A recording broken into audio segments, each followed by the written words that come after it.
ಎಲ್ರಿಗೂ ನಮಸ್ಕಾರ, ಶುಭೋದಯ. ನಾನು ನಿಮ್ಮ ಸಿಂಧು ಲೋಕನಾಥ್. ಜೀವನ ಬದಲಾಗ್ತಾ ಇದೆ, ಜೀವನ ಶೈಲಿ ಬದಲಾಗ್ತಾ ಇದೆ. ಇರೋ ಒಂದು ಜೀವನನ ಯಾವುದೇ ರೋಗ ಇಲ್ಲದೆ ಆರೋಗ್ಯವಂತರಾಗಿ ಬದುಕಬೇಕಂದ್ರೆ ಅದಕ್ಕಿರೋ ಒಂದೇ ರಾಮಬಾಣ, ಯೋಗ. ಅರ್ಧ ಹಾಲಾಸನ. ಒಂದು ಕಾಲಿಂದ ಶವಾಸನ ಸ್ಥಿತಿಯಿಂದ ನಿಮ್ಮ ಎರಡು ಕಾಲುಗಳನ್ನು ಜೋಡಿಸಿರಿ. ಕೈಗಳನ್ನು ಶರೀರ ಬಲಿ, ಅಂಗೈ ನೇಲಕ್ಕೆ ತಗಿಲದಂತೆ. ಬಲಗಾಲನ್ನು ಮೊಣಕಾಲು ಬಗ್ಗದಂತೆ ಎತ್ತಿರಿ.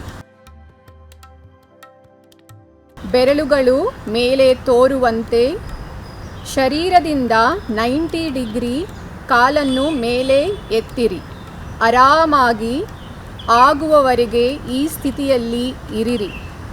ನೆನಪಿರಲಿ, ಶ್ವಾಸ ಸಾಮಾನ್ಯವಾಗಿ ನಡೆಯುತ್ತಿರಲಿ.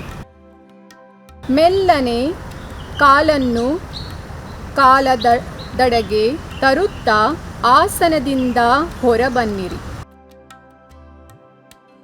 ಈಗ ಇನ್ನೊಂದು ಕಾಲಿಂದ ಅದೇ ರೀತಿ ಮಾಡಿರಿ. ಅರ್ಧ ಹಾಲಾಸನ.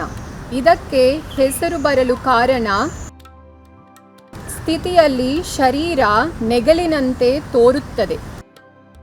ಆಸನದಿಂದ ಮೆಲ್ಲಕ್ಕೆ ಹೊರಬನ್ನಿರಿ. ಇದು ಕಾಲು ಸೊಂಟಕ್ಕೆ ಲಾಭದಾಯಕವಾಗಿದೆ. ಇದು ತೊಡೆ ಮತ್ತು ಮೇಲು ಕಂಡರವನ್ನು ಪ್ರಬಲಗೊಳಿಸುತ್ತದೆ.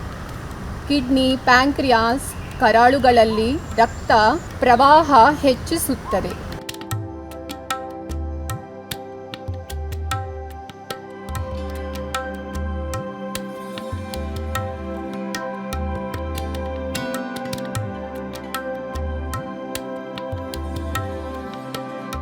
ನಾವು ಇವಾಗ ಮಾಡ್ತಿರೋದು ಅರ್ಧ ಪವನಮುಕ್ತಾಸನ ವಿತ್ 1 leg.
ಇದು ಏಷ್ಯಾನೆಟ್ ನ್ಯೂಸ್ ನೆಟ್ವರ್ಕ್ ಪ್ರಸ್ತುತಿ.